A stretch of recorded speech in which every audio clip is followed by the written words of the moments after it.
Mesdames et messieurs, bonjour, bonsoir, c'est selon votre convenance et merci de continuer à nous faire confiance dans le cadre de cette production de la télévision Média Plus. Vous regardez votre magazine de société Un jour chez vous, un jour dans le quartier Tchengue Village. C'est situé pas dans la commune de Port-Gentil mais plutôt dans le département de Benjé. Et vous le savez, la semaine dernière nous étions sur le chantier de construction de la route Port-Gentil au Boué. Nous y resterons dans le cadre de ce numéro. Vous pouvez d'ailleurs constater à travers cet arrière-plan ce rond-point qui est juste après le complexe sportif Michel Essongué de Port-Gentil. Et puis c'est de là que nous allons démarrer notre aventure pour vous conduire dans le quartier Tchengue Village. Et au cours de cette excursion, nous allons vous permettre de vivre les réalités auxquelles font face les riverains de cette partie de la province de l'Ogooué-Maritime. Vous le savez, on ne le dira jamais assez. Il est question pour nous d'aller toucher du bout des doigts et surtout d'extérioriser les difficultés auxquelles font face les riverains de cette partie du département de Benjé afin d'interpeller ceux à qui incombe la responsabilité de l'amélioration de leurs conditions de vie à se saisir de la situation pour notamment leur apporter du sourire. Nous y sommes déjà et notre aventure démarre ici même pour nous permettre de parcourir le quartier Tchengue Village côté cour et côté jardin. Comme il est de tradition, suivez mon regard. La Port-Gentil, c'est une belle caramelo, petite ville dans l'Ogooué-Maritime, la jolie mer quand tout l'océan. La province de l'Ogooué-Maritime est l'une des 9 provinces du Gabon, la 8e dans l'ordre alphabétique et la 2e en termes de population avec 157 562 habitants selon le rapport du recensement de la population de 2013. Son chef-lieu est Port-Gentil, la capitale économique du pays. La province est composée de 3 départements, parmi lesquels le département de Benjé avec pour chef-lieu Port-Gentil. C'est la loi numéro 08/60 du 6 mai 1960 qui porte création, réglementation et fonctionnement de la collectivité rurale de Port-Gentil, dont le but était de susciter au sein de la population rurale une dynamique de développement en vue de la faire participer directement à la prise de décision. De même qu'à la gestion des finances publiques aux sorties du pays de la colonisation. Ce texte qui a été modifié par la loi numéro 40/42 du 20 décembre 1962 qui place le village Tchengue sous le contrôle du conseil départemental de Benjé.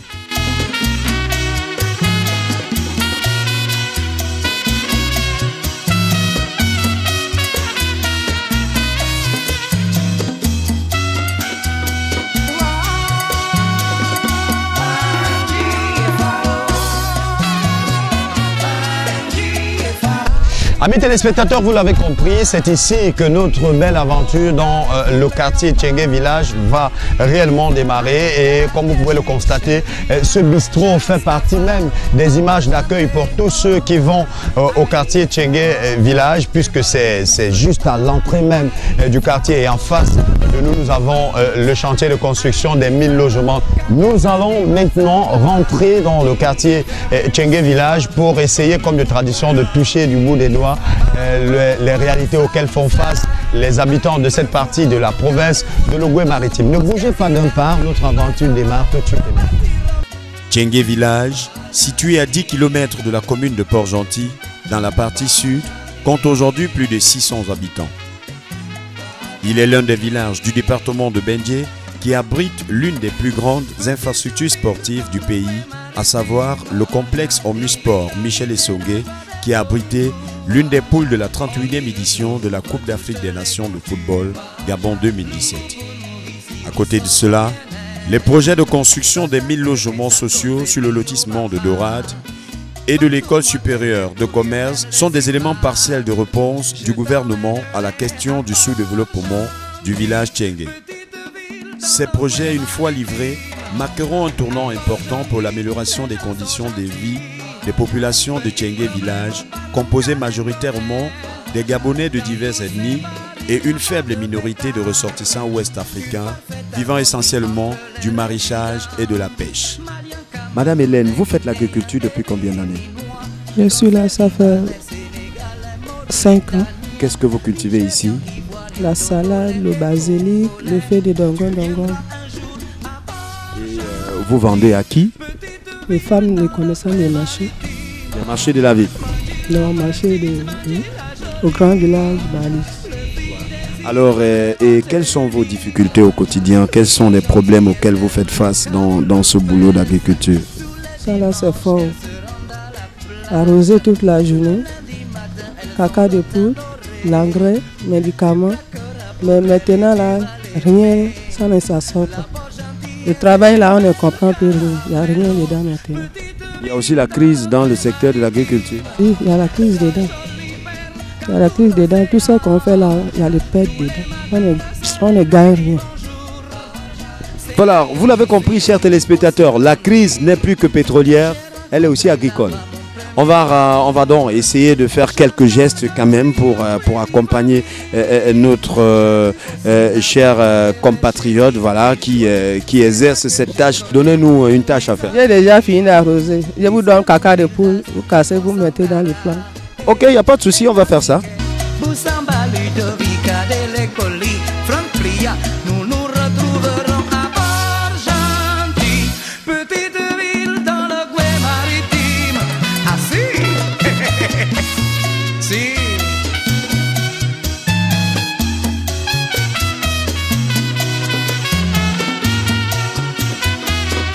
Au rang des infrastructures que compte le village Tchengue, l'on peut citer entre autres une école primaire à cycle complet, une infirmerie, bien que souvent dépourvue en médicaments. Bonjour à vous, bonsoir cher monsieur. Bonsoir les enfants. Alors présentez-vous pour nos téléspectateurs s'il vous plaît. Je suis monsieur Alouzia Moïse, ancien chef du personnel de la société Sogares. C'est quoi votre rôle en tant que représentant de la population auprès de Total Gabon? Mon rôle auprès de Total Gabon était de signifier à Total Gabon au niveau des infrastructures sociales. Il y avait l'école à construire, il y avait le dispensaire alimentaire en médicaments, il y avait bien d'autres choses. Donc j'ai représenté donc la population auprès des instances de Total Gabon afin que je fasse signifier à cette société les nécessités des populations dont je représentais. Donc après les séances de travail, Elf Gabon faisait un rapport pour demander à sa direction si oui ou non tel projet que nous avons sollicité, nous avons souhaité se voir établi chez nous est valable. C'est ainsi donc que nous avons bénéficié de la construction d'une salle de classe auprès de Total Gabon. Nous avons bénéficié de l'alimentation en médicaments de notre dispensaire du quartier. Malheureusement, au dernier moment, ils nous ont fait signifier qu'il y avait baisse d'activité et que donc par conséquent les intérêts de la société étaient en forte baisse, donc ils ne pourront plus répondre favorablement à nos désirata. Alors mesdames et messieurs, si la difficulté d'accès à l'eau potable et à l'électricité fait partie des préoccupations majeures des populations du village de Tchengue, l'accès à l'éducation pour les tout petits n'est plus un problème car nous sommes là à l'école privée protestante de Tchengue qui est un cadre qui accueille les tout petits au quotidien pour notamment leur délivrer le savoir. Nous n'avons malheureusement pas pu rencontrer le chef de cet établissement, nous l'avons visité tout du même et on comprend qu'ici il n'y a pas de problème d'effectifs pléthoriques qui est un véritable problème pour le système éducatif actuel, surtout dans la commune de Port-Gentil. Mais l'une des préoccupations des populations, des parents et bien sûr des dirigeants de cet établissement scolaire, c'est bien sûr la présence de l'eau potable pour les tout petits. J'ai eu aussi là-bas mon bébé chéri, Bijou, c'est là que j'ai connu tous mes amis. Biciem Gildas, Alphonse Sangara et Engamikeze, Christian Delors. Je suis dans la souffrance. Regardez la vie que je suis là, sans parents. Sans parents. Il n'y a que moi qui souffre. Sans enfant. Regardez, voilà les matelas qui sont là. Et puis c'est les coups de poing. Je suis désolé. Je suis dépassé. Tchengue Village est ouvert à la mer par la façade arrière, permettant aux riverains de développer leur activité de pêche et de se divertir. Toute chose qui aurait favorisé le développement de cette zone si les autorités compétentes s'y investissaient. Mesdames et messieurs, admirables téléspectateurs, le quartier Tchengue Village a certes des difficultés, des faiblesses, mais aussi des forces. Et parmi ces forces, nous pouvons citer cet espace voilà, qui favorise l'activité de pêche, l'activité économique qui fait d'ailleurs partie des activités menées par les populations de cette partie du conseil départemental de Bengué au quotidien pour gagner leur vie.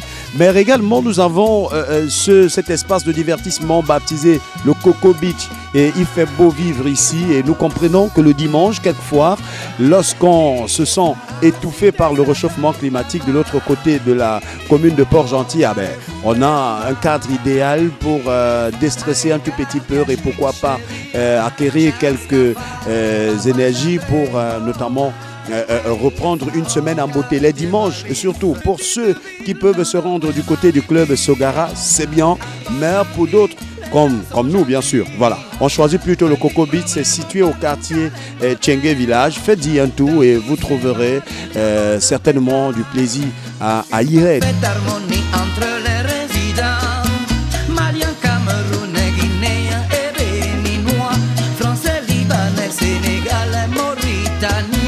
Nigérian, Ivoirien, Togolais et Congolais, tu viendras un jour à Port-Gentil.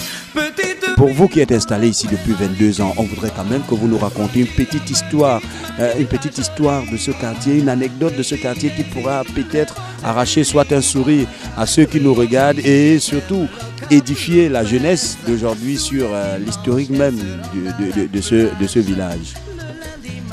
Pour commencer, le village s'étend au fur et à mesure que les gens viennent de l'extérieur. Au départ, il y avait une petite population du village et cette petite population faisait en sorte que les uns, comme moi et d'autres, travaillaient dans les sociétés et une bonne partie de la population vivait de la pêche. Vous voyez les pirogues qui sont en face de nous là. Alors, au fur et à mesure donc, le village évolue. Il y a eu donc l'activité du jardinage qui est maîtrisée par les Ouest-Africains. Je peux vous dire que toutes les salades, toutes les tomates qu'on vend au marché de le grand village sont produites ici par nos jardiniers, qui sont, je répète bien une autre fois, les Ouest-Africains. Il y a eu une bonne partie donc, de mes enfants, des villageois, qui continuent donc à vivre de la pêche. Donc en résumé, notre village vit donc au rythme de pêche, jardin, en alimentation. Bon, il arrive donc certains moments, les sociétés, telles que la ferraille que vous voyez là, une société vient me demander secours pour leur donner le personnel pour ramasser la ferraille comme ici là. Et dernièrement, j'ai eu M. Anissé Bongo qui est venu me demander la main d'œuvre pour ramasser la ferraille et mettre ça dans les conteneurs. On en a fait une quarantaine de conteneurs de ferraille. Donc ici on n'est pas, je ne peux pas dire, on n'est pas très malheureux. Le climat est paisible, il n'y a pas de voleurs, il n'y a pas de malfaiteurs, d'assassins ici. Jusque là, le climat social avec les populations, les femmes, les garçons, les gens, calme.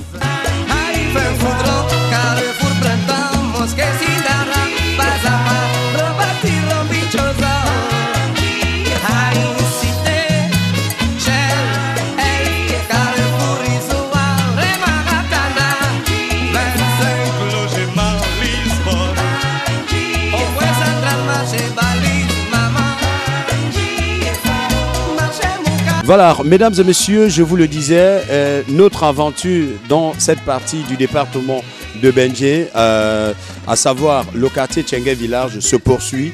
Et comme nous vous l'avons annoncé à l'entame de cette production, il est question pour nous de nous entretenir avec le chef de ce quartier et qui peut être présenté comme étant la personne qui maîtrise bien les difficultés des riverains de cette partie de la province de l'Ogooué-Maritime. Nous y sommes finalement en compagnie du chef du quartier Tchengue Village. Bonsoir chef. Bonsoir monsieur. Alors, est-ce que vous pouvez vous présenter pour le bonheur de nos téléspectateurs qui nous regardent à la maison? Je suis chef du village, Madame? Kumba Mat. Chef du village, département de Benje, de Ntchengue, quoi, département de Benje.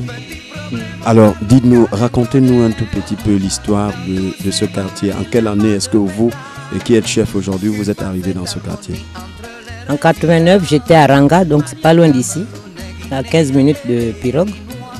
Et puis j'ai eu un petit campement là-bas et je me suis habitué avec ceux de Ntchengue aussi.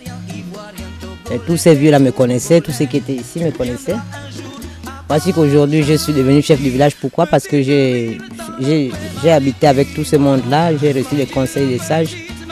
Les vieux, jusqu'au jour où on m'a choisi, le chef de canton, le défunt chef de canton, M. Mboutila Sylvestre, m'a choisi comme chef du village. C'était agréé et on m'a installé en 2006. Alors, dites-nous, en 89, lorsque vous arrivez ici, qui sont les premières personnes que vous retrouvez dans ce village, Ntchengue? Oh, j'ai trouvé beaucoup de vieux, surtout le nouveau chef de regroupement là, c'est un ancien ici. Je l'ai trouvé ici avec sa femme, ils ont vécu... Ça fait 30 ans qu'ils sont ensemble, hein. Bon, mais il a mis du temps ici. Et il est devenu chef de regroupement maintenant, là, mais sinon il était souvent avec les anciens ici. Donc tous les anciens sont partis, d'autres sont morts. À quoi ressemblait le village en 1989? Il y avait plus de maisons en bois hein, que des maisons en dur. Il y avait la seule maison en dur ici, c'était le logement de la société Sogares et puis monsieur Alogo, non pardon, monsieur Bouchard et sa femme. Le reste c'était des maisons en bois, bon, d'autres sont tombés, d'autres ont cédé ça à ceux qui ont construit maintenant en dur, comme nous autres et le reste. Donc, nous sommes un tout, nous sommes tous des Gabonais, il y a des étrangers qui font le jardinage. Ils plantent des potagers, comment les appelle, des planteurs de potagers. Et puis nous les Gabonais, nous sommes nombreux maintenant. Ça fait longtemps, hein? On a souffert ensemble avec cette fausse route-là. Aujourd'hui cette route devient Paris se déplace. J'en suis fier. Comment vivent ces populations? Quelles sont les relations sociales qui existent entre les habitants de ce quartier? Certains font des tontines, d'autres font leur bricole et puis ils s'entendent très bien. J'ai remarqué qu'ils s'entendent très bien, même quand il y a des conflits en ville, ils sont toujours sages. Je n'ai rien à regretter pour eux. Sincèrement, c'est des gens compréhensifs. Ils ont toujours besoin de mes conseils parfois. Je trouve que j'ai une bonne population quand même. Oui, par rapport à ceux qui font le banditisme, ceux-là ne sont pas ici. Ils viennent la nuit, ils viennent nous envahir vers 24 h dans les bars là-bas, au Carrefour. Ils font leur banditisme et ils s'en vont. Mais toujours la paix, j'y veille à ça. L'électricité utilisée par les populations de Ntchengue Village leur est gracieusement offerte par une société implantée dans cette zone. L'eau potable est rare et les habitants soucieux de la qualité du liquide qu'ils consomment sont obligés de se rendre à Port-Gentil. Le conseil départemental existe bel et bien, mais c'est tout. Du moment qu'il y a un projet par ici, c'est que tout ce qu'on demandait viendra. Le transport, de l'eau, l'électricité, ça viendra. Ils ne peuvent pas finir un projet sans passer, enfin, sans installer des poteaux électriques ou bien de l'eau. Les ruelles seront faites, ça forcément. Donc nous continuons à persévérer. On ne peut pas forcer quelque chose qui ne peut pas venir sans l'autre. Parce que depuis l'hôpital jusqu'ici, c'est le même quartier. Mais on a les mêmes problèmes, donc de l'eau et l'électricité. Ça signifie que c'est en train de venir. Donc nous continuons à persévérer. Et je souhaite qu'un jour, quand ça viendra, peut-être que nous serons encore de ce monde, c'est bon. Ce sera la joie de tous. Alors bon, peut-être pour terminer, un message à l'endroit des autorités à qui incombe la responsabilité d'apporter des solutions à tous ces problèmes que vous venez d'évoquer. Les autorités du conseil ne font pas cas pour nous. Je ne peux rien leur dire en tout cas. Le conseil départemental devait être omniprésent normalement, c'est nos chefs, c'est nos parents les plus proches. Mais on n'est pas en contact, on n'a pas de contact clé. Ça veut dire qu'ils ne sont pas souvent là pour demander nos besoins. Voilà. Donc par cette occasion, ils ont déjà entendu ce que je dis, surtout de l'eau. Parce que quand il y a un dispensaire, il faut de l'eau, dispensaire, c'est l'hygiène ça. Le dispensaire de l'école. Lorsque nous étions petits, après la récréation, il faut se laver les mains, il faut aller en classe. Mais il n'y a pas ça ici. Je ne sais pas comment il s'en sort le directeur. Il n'y a pas d'eau, c'est surtout ça. L'école et le dispensaire. Il faut de l'eau, ne fût-ce qu'un seul robinet dans cette cour-là. Même si nous, la population, nous n'en profitons pas, mais au moins les dispensaires et l'école. L'infirmière aura besoin de se laver les mains avant de toucher un malade. Mais je ne sais pas, il n'y en a pas. Donc il n'y a pas de réponse, il n'y a pas de suite. Ce sont les doléances, depuis 10 ans que je suis chef, ce sont les mêmes doléances que nous posons et la population aussi. Merci infiniment de nous avoir reçus, chef. Je vous remercie aussi de votre visite. Merci d'être venu. Bisiemo Gildas, Alphonse Angara, Engamikeze, Christian Delors, Boussamba Ludovica Delecoli, Franck Pria, nous nous retrouverons à Port-Gentil, petite ville dans le Gué maritime. Ah si, si.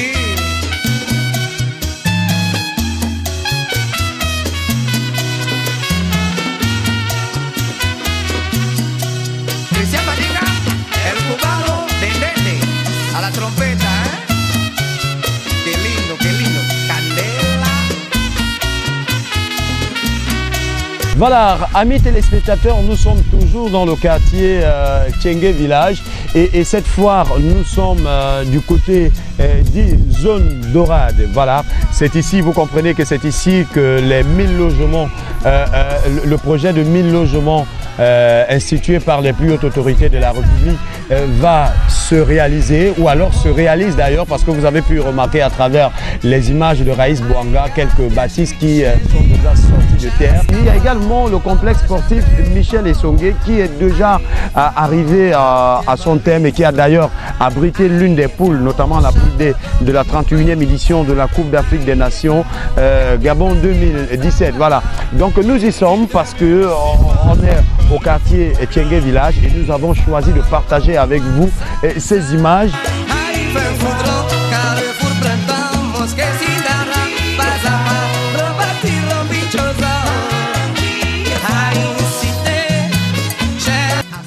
L'accès au village Tchengue est possible soit par voie terrestre ou par voie maritime. Tchengue Village serait un véritable paradis terrestre si le conseil départemental de Benje, dans sa politique de développement, lui accordait un intérêt particulier. Vivement que des stratégies soient mises en place pour l'amélioration des conditions de vie des populations de cette partie de la province de l'Ogooué maritime. Mesdames et messieurs, c'est ici que s'achève notre belle aventure, un jour chez vous, qui nous a permis d'ailleurs de découvrir les réalités du quartier Tchengue Village. C'est avec beaucoup de plaisir que nous vous avons servi ce numéro au cours duquel nous avons pu découvrir les forces et les faiblesses de cette partie du département de Benje. On espère avoir été à la hauteur de vos attentes dans le cadre de cet autre numéro. Merci infiniment à la grosse équipe qui nous a accompagnés dans le cadre de la réalisation de ce dernier numéro d'Un jour chez vous. Raïs Bouanga pour les images que vous avez découvertes au cours de ce périple. Léris Miracle assure la logistique et transport. Chita pour le son.